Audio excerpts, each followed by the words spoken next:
नमस्कार दोस्तों, स्वागत है आपका आज के मुख्य समाचार में, जिसमें सबसे पहली और बड़ी खबर में आपको बताएंगे कि केंद्र किसानों के आंदोलन को बदनाम कर रहा है, खत्म नहीं होगा प्रदर्शन, संयुक्त किसान मोर्चा का बड़ा बयान। दूसरी बड़ी खबर में जिक्र होगा कि बिना सरकार की मंजूरी के लोक सेवक पर चल सकता है आपराधिक षड्यंत्र, दुराचार और कदाचार का मामला, हाईकोर्ट ने दिया बड़ा आदेश। और तीसरी बड़ी खबर में जिक्र होगा पश्चिम बंगाल का, ममता बनर्जी की पार्टी टीएमसी बोली कि भाजपा के करीबी हैं जस्टिस नंदा, दूसरे जज करें याचिका पर सुनवाई। दोस्तों, हर एक खबर की गहराई में आपको ले जाएंगे, लेकिन उससे पहले अगर आपको भी ऐसा लगता है कि यूपी चुनाव में भाजपा को बड़ा नुकसान होगा तो आप अभी इस वीडियो को लाइक कीजिए और इस लाल बटन को दबा के चैनल को फ्री में सब्सक्राइब करके घंटी बजाकर कमेंट में लिखिए जय हिंद। दोस्तों, रुक करते हैं तमाम बड़ी खबरों की तरफ।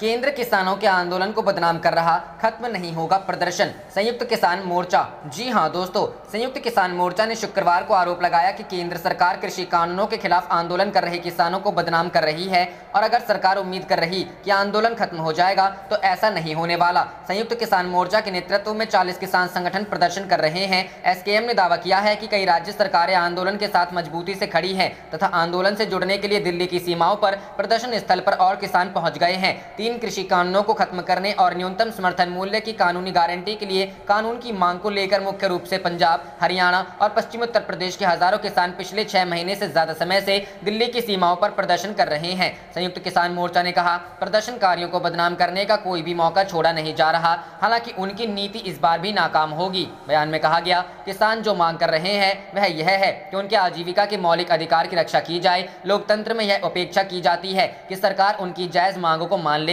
इसके बजाय भाजपा नेतृत्व वाली सरकार अनावश्यक रूप से आंदोलन को लंबा खींच रही है, इसे बदनाम कर रही है और उम्मीद कर रही है कि यह ऐसे ही खत्म हो जाएगा। यह नहीं होने वाला है। संयुक्त किसान मोर्चा ने दावा किया कि भाजपा के कई नेता केंद्र सरकार से किसानों के मुद्दे का समाधान करने के लिए कह रहे हैं। बयान में कहा गया, तमिलनाडु के मुख्यमंत्री ने हाल ही में प्रधानमंत्री नरेंद्र मोदी को एक ज्ञापन में तीनों कृषि कानूनों को रद्द किए जाने का मुद्दा उठाया। महाराष्ट्र भी किसानों पर केंद्रीय कानूनों के बुरे प्रभावों को बेअसर करने के लिए अपने कानून में संशोधन करने की प्रक्रिया में षड्यंत्र, दुराचार, कदाचार केस। हाईकोर्ट। जी हां दोस्तों, इलाहाबाद हाईकोर्ट ने शनिवार को अपने एक महत्वपूर्ण फैसले में कहा है कि लोक सेवक पर आपराधिक षड्यंत्र, दुराचार, कदाचार, अनुचित लाभ लेने जैसे अपराध का अभियोग चलाने के लिए सरकार से अनुमति जरूरी नहीं है। हाईकोर्ट ने कहा कि मुकदमा बिना अनुमति के लिए चल सकता है। कोर्ट ने कहा कि सीआरपीसी की धारा 197 का संरक्षण लोक सेवक को पद दायित्व निभाने के दौरान हुए अपराधों तक ही प्राप्त है। ड्यूटी के अलावा अपराध किया जाता है तो अभियोजन की अनुमति लेना जरूरी नहीं है। हाईकोर्ट ने कहा कि यदि सरकार ने अभियोग चलाने की मंजूरी दे दी है तो ऐसे आदेश के खिलाफ याचिका पोषणीय नहीं है। कोर्ट ने कहा, आरोपी को ट्रायल कोर्ट में अपनी आपत्ति दाखिल करने का अधिकार है। बेसिक शिक्षा विभाग आगरा के वित्त एवं लेखाधिकारी कन्हैया लाल सारस्वत की याचिका पर हाईकोर्ट ने यह आदेश दिया। दरअसल एक सहायक अध्यापक के खिलाफ शिकायत की जांच बिठाकर उसे निलंबित कर दिया गया। विभागीय जांच 3 महीने बाद भी पूरी नहीं हुई तो उसने निलंबन भत्ते का 75% भुगतान करने के लिए बीएसए को अर्जी दी। इस पर याची ने आदेश दिलाने के लिए रिश्वत मांगी। उसके बाद अध्यापक ने याची को विजिलेंस टीम द्वारा 50,000 की रिश्वत लेते रंगे हाथ पकड़वाया। इसके बाद विजिलेंस टीम ने अभियोजन की स्वीकृति मांगी, जिसे अस्वीकार कर सरकार ने सीबीसीआईडी को जांच सौंप दी। मामले में सीबीसीआईडी ने चार्जशीट दाखिल की और कोर्ट ने संज्ञान भी लिया। उसके बाद सरकार से अभियोजन की स्वीकृति मिल गई। इस आदेश को याचिका में चुनौती दी गई है। कोर्ट ने याचिका पोषणीय न मानते हुए खारिज कर दी है। जस्टिस एसपी केशरवानी और जस्टिस आरएन तिलहरी को डिवीजन बेंच ने आदेश दिया है। रुख करते हैं अगली खबर की तरफ। टीएमसी बोली, बीजेपी के करीबी है जस्टिस नंदा, दूसरे जज करे याचिका पर सुनवाई। जी हां दोस्तों, पश्चिम बंगाल चुनाव में आए नंदीग्राम के नतीजों को लेकर अदालत पहुंची मुख्यमंत्री ममता बनर्जी की तरफ जज को बदलने की मांग उठाई गई है। राज्य में सत्तारूढ़ दल तृणमूल कांग्रेस ने आरोप लगाया है कि जस्टिस कौशिक चंदा भारतीय जनता पार्टी के करीबी हैं। साथ ही कहा गया है कि जस्टिस ने कई मौकों पर बीजेपी नेताओं के साथ मंच साझा किया है। कलकत्ता हाईकोर्ट ने याचिका पर सुनवाई अगले गुरुवार तक के लिए टाल दी है। सीएम ममता बनर्जी के वकील ने कार्यवाहक मुख्य न्यायाधीश को याचिका किसी और जज को देने की मांग की है। हाईकोर्ट में सीएम की तरफ से दायर की गई याचिका में बीजेपी नेता शुभेंदु अधिकारी की जीत को चुनौती दी गई थी। हालांकि इस दौरान केवल सीएम ही नहीं, टीएमसी ने चुनाव के दौरान करीबी मुकाबलों में पार्टी नेताओं की हार को लेकर हाईकोर्ट में 4 और याचिकाएं भी दायर की हैं। इनमें गोघाट, बलरामपुर, बनगांव दक्षिण और मोयना विधानसभा क्षेत्र शामिल हैं। इन याचिकाओं की हाईकोर्ट की 4 अलग-अलग पीठों ने सुनवाई की थी। टीएमसी नेताओं ने आरोप लगाया कि चंदा ने राज्य के मुख्य दिलीप घोष समेत बीजेपी नेताओं के साथ मंच साझा किया है। कहा गया है कि जस्टिस ने कई मामलों में बीजेपी का प्रतिनिधित्व भी किया है। राज्यसभा सांसद डेरेक ओब्रायन ने कुछ तस्वीरें सामने रखी है जिनमें जस्टिस चंदा कथित रूप से बीजेपी नेताओं के बगल में बैठे हुए नजर आ रहे हैं। इसके अलावा सीएम के वकील संजय बसु की तरफ से लिखे गए पत्र में आरोप लगाया गया है कि चंदा बीजेपी के सक्रिय सदस्य थे। हाल ही में जब मुख्य न्यायाधीश ने जस्टिस चंदा की स्थायी नियुक्ति को लेकर सीएम ममता बनर्जी की राय ली तो उन्होंने इसका विरोध किया था। उन्होंने मामला किसी अन्य जज को सौंपने की मांग की है। बीजेपी ने बनर्जी पर न्यायपालिका की छवि खराब करने का आरोप लगाया है। पार्टी के वरिष्ठ नेता राहुल सिन्हा ने कहा, अगर मामले में कुछ सार होता तो टीएमसी ये मुद्दे उठाती ही नहीं। टीएमसी किसी अदालत, कानून और संविधान को नहीं मानती है, इसलिए वे कानून व्यवस्था को बदनाम करने की कोशिश कर रहे हैं। वास्तव में वे कानूनी जंग हारने से डरते हैं। घोष ने भी यह माना कि उन्होंने जस्टिस चंदा के साथ मंच साझा किया था, लेकिन उन्होंने कहा कि न्याय व्यवस्था का सम्मान किया जाना जरूरी है। घोष ने कहा, मैं कई लोगों के साथ मंच साझा करता हूं। अगर उन्होंने हमारे साथ मंच साझा किया है जब वे वकील थे तो उसमें नुकसान क्या है? वे अब जज हैं। बनर्जी ने अधिकारी के हाथों 1956 मतों से सीट गंवाई। रुख करते हैं अगली खबर की तरफ। कांग्रेस नेता राहुल गांधी का जन्मदिन आज सेवा दिवस के रूप में मनाएगी दिल्ली कांग्रेस। जी हां दोस्तों, राहुल गांधी के जन्मदिन के मौके पर दिल्ली कांग्रेस शनिवार को इसे सेवा दिवस के रूप में मनाएगी और राष्ट्रीय राजधानी में लोगों को फेस मास्क, मेडिकल किट और पका हुआ भोजन समेत मुफ्त आवश्यक वस्तुओं को बांटेगी। दिल्ली कांग्रेस के कार्यकर्ता इन वस्तुओं को नगर निगमों के 272 वार्डों में मुफ्त राशन प्राप्त करने के लिए लाइन में लगे लोगों को बांटेंगे। संगठन ने एक बयान में कहा कि दिल्ली प्रदेश कांग्रेस कमेटी के अध्यक्ष चौधरी अनिल कुमार के नेतृत्व में दिल्ली कांग्रेस कार्यकर्ता राष्ट्रीय राजधानी में लोगों को मास्क, मेडिकल किट, पका हुआ भोजन, पानी और अन्य सामान बांटेंगे। साथ ही कहा कि दिल्ली कांग्रेस के कार्यकर्ता शनिवार को राहुल जी के जन्मदिन पर बिना किसी दिखावटी उत्सव के नेक काम करते रहेंगे, क्योंकि कांग्रेस पार्टी का मकसद हमेशा लोगों की ईमानदारी से सेवा करना रहा है, खासकर तब जब वो अब जैसी चुनौतीपूर्ण परिस्थितियों का सामना कर रहे हों। दिल्ली प्रदेश कांग्रेस कमेटी के अध्यक्ष चौधरी अनिल कुमार ने कहा कि इसका उद्देश्य मदद और समर्थन के साथ उन लोगों तक पहुंचना है जो कोविड-19 महामारी से तबाह हो गए हैं। उन्होंने कहा कि कांग्रेस नेता उन लोगों के परिवारों से भी मिलेंगे जिन्होंने कोरोना वायरस से अपने प्रियजनों को खो दिया है और उन्हें मदद और समर्थन देंगे। कांग्रेस पार्टी पहले ही प्रदेश कांग्रेस कमेटियों, पार्टी के अलग अलग संगठनों और विभागों को पत्र लिखकर कह चुकी है कि वो 19 जून को राहुल गांधी के जन्मदिन के मौके पर किसी तरह के जश्न का आयोजन नहीं करे। साथ ही कहा कि कोई होर्डिंग या पोस्टर नहीं लगाए, बल्कि अपने पास उपलब्ध संसाधन का उपयोग जरूरतमंद लोगों की मदद के लिए करें। रुख करते हैं अगली खबर की तरफ। ठेंगे पर नीतीश का आदेश। जिस दिन सरकार ने पत्र जारी किया उसी दिन मंत्री रामसूरत राय ने सीएम के आदेश की उड़ाई धज्जियां। जी हां दोस्तों, सरकार में नीतीश बड़े या बीजेपी, ये सवाल कई लोगों के जहन में अक्सर उठता रहता है। इसका जवाब बिहार सरकार में बीजेपी कोटे से मंत्री रामसूरत राय ने दे दिया है। शुक्रवार यानी 18 जून को ट्रांसफर पोस्टिंग को लेकर नीतीश कुमार के अधीन आने वाले विभाग ने पत्र जारी किया। उसी दिन मंत्री रामसूरत राय के विभाग ने ट्रांसफर पोस्टिंग की और नीतीश कुमार के आदेश की धज्जियां उड़ा दी। इससे बिहार सरकार में चल रहे खेल की झलक भी मिल गई।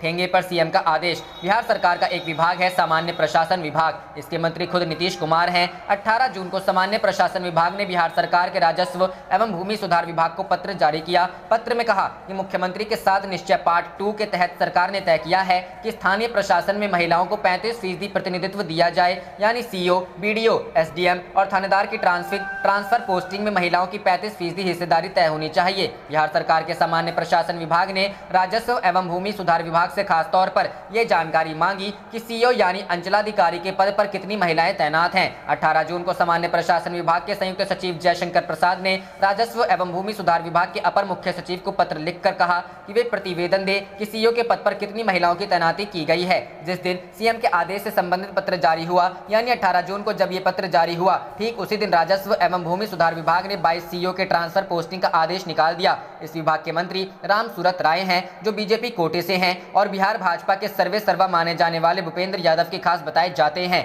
मंत्री रामसूरत राय के विभाग ने जिन 22 सीओ का ट्रांसफर पोस्टिंग किया उसमें एक भी महिला नहीं है, यानी नीतीश कुमार के 35% का फॉर्मूला तो छोड़िए 1% भी प्रतिनिधित्व नहीं दिया गया। ये वाकई दिलचस्प है कि जिस दिन सीएम का आदेश जारी हो ठीक उसी दिन कोई मंत्री उसे सीधे ठेंगा दिखा दे। राजस्व एवं भूमि सुधार विभाग की ही सीओ की ट्रांसफर पोस्टिंग करता है। सीओ यानी अंचलाधिकारी को पोस्टिंग मंत्री की सहमति से ही की जाती है। जाहिर है कि 18 जून को 22 सीओ की पोस्टिंग मंत्री की मंजूरी से ही हुई होगी। कुल मिलाकर कहें तो माजरा ये है कि जिस दिन नीतीश का आदेश पहुंचा उसी दिन बीजेपी कोटे से मंत्री रामसूरत राय ने उसकी धज्जियां उड़ा। रुख करते हैं अगली खबर की तरफ। आप झोला टांगने वाले लोग हो, बीजेपी में कुछ नहीं चलती आपकी। संबित पात्रा पर बरसे राकेश टिकैत। ठीक ठीक करते रह गए प्रवक्ता।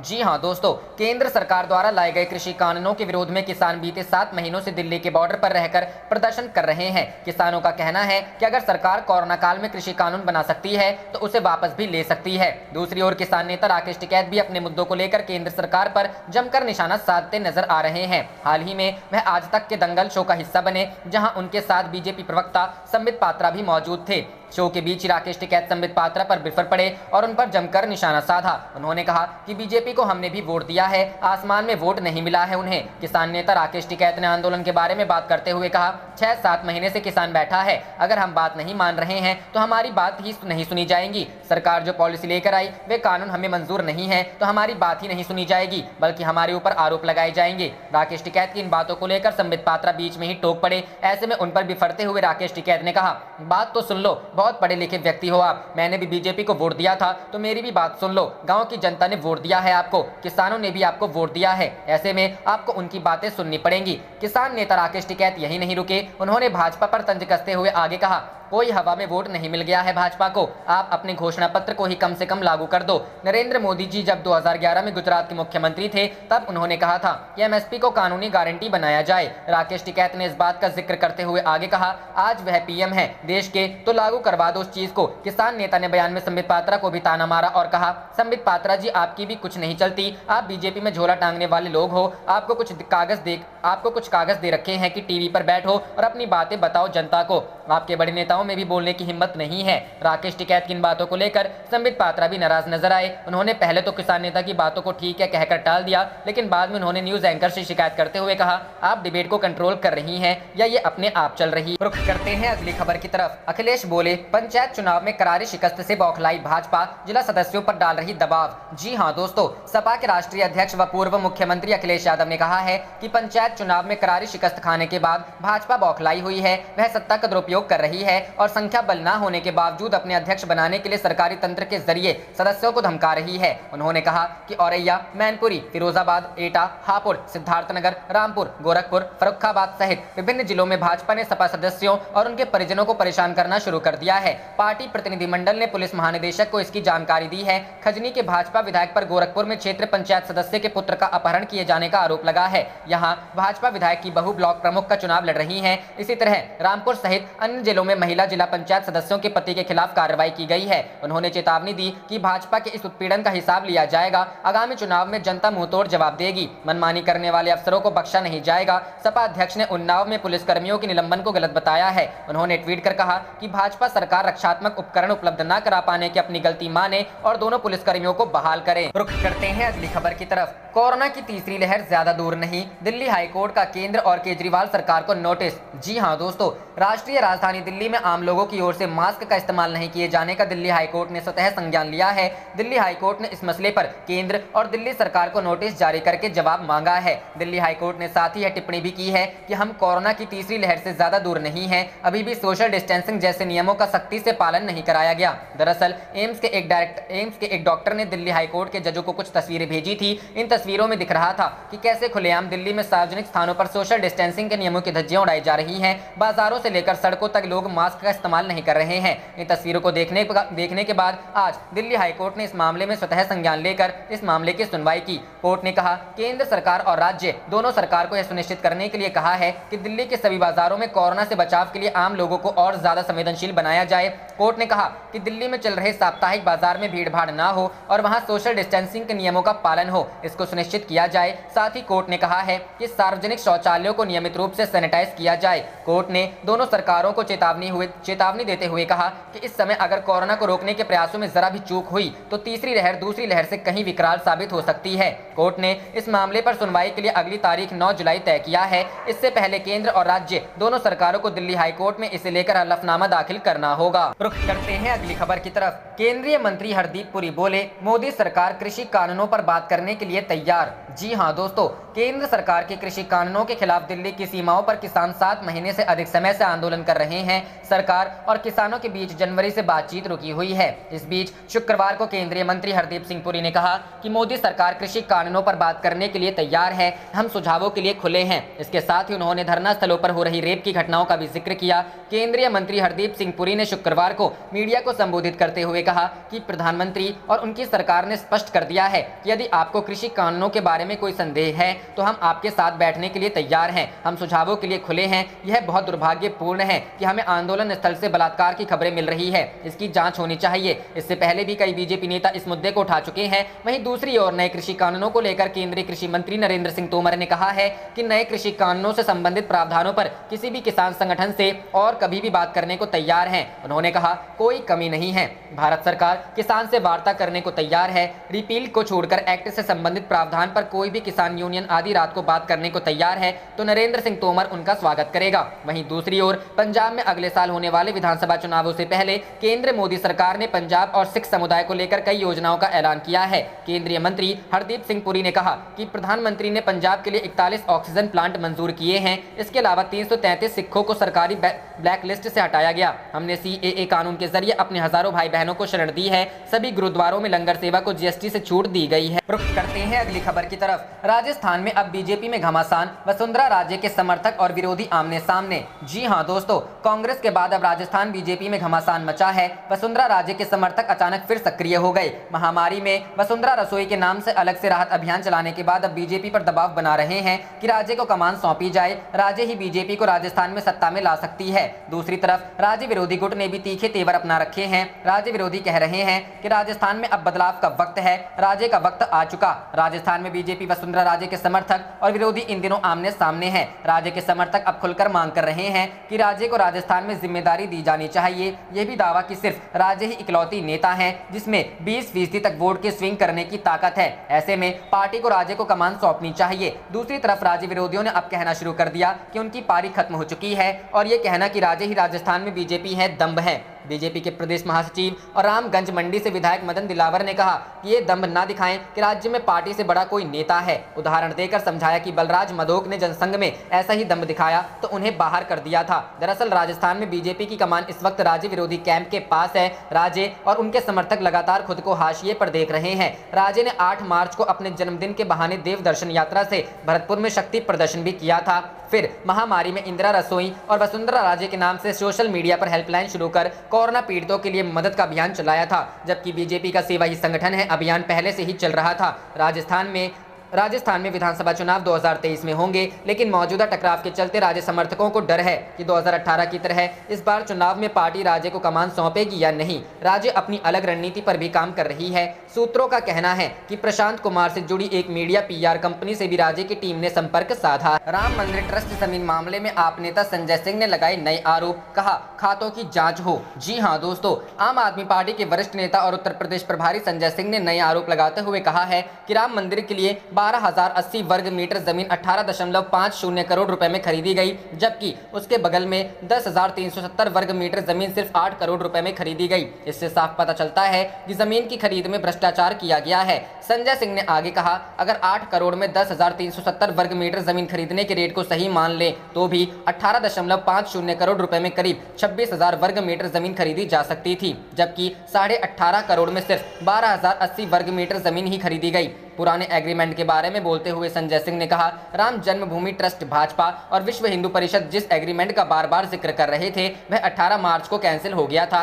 उसमें रवि मोहन तिवारी का नाम नहीं था, तो फिर बहनामे के उसका नाम क्यों शामिल कराया गया। संजय सिंह ने आरोप लगाते हुए कहा कि भारतीय जनता पार्टी के मेयर ऋषिकेश उपाध्याय और रवि मोहन तिवारी रिश्तेदार हैं। रवि मोहन तिवारी मेयर ऋषिकेश उपाध्याय के समधी का साला है। रवि मोहन तिवारी का नाम एग्रीमेंट में इसलिए डाला गया ताकि इनके खाते में रुपए डालकर करोड़ों रुपए की बंदरबांट की जा सके।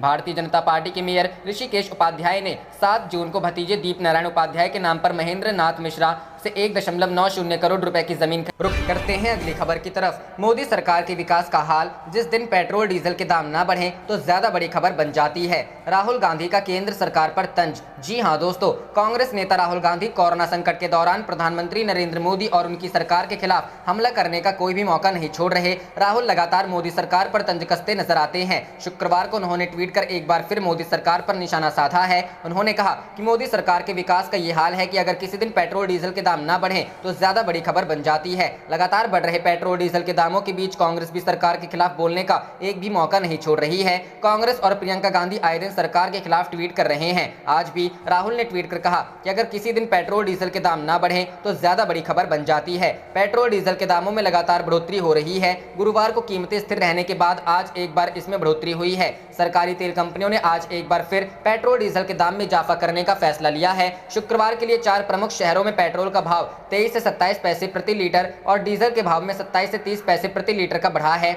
आज प्रमुख शहरों की बात करें तो राजधानी दिल्ली में पेट्रोल 27 पैसे और डीजल 28 पैसे प्रति लीटर तक महंगा हुआ है। आज यहां दोनों की कीमतें क्रमशः 96.93 रुपए प्रति लीटर और 87.69 रुपए प्रति लीटर पर है। इसी प्रकार में मुंबई में कीमतें 103.08 रुपए और डीजल 95.14 रुपए प्रति लीटर पर है। कोलकाता में रहने वाले लोगों को 1 लीटर पेट्रोल पर आज 96.84 रुपए और डीजल पर 90.54 रुपए खर्च करने होंगे। चेन्नई में पेट्रोल का भाव 98.14 रुपए और डीजल का भाव 92.31 रुपए प्रति लीटर पर पहुंच। आप देख रहे थे आपका अपना चैनल जय हिंद जय भारत।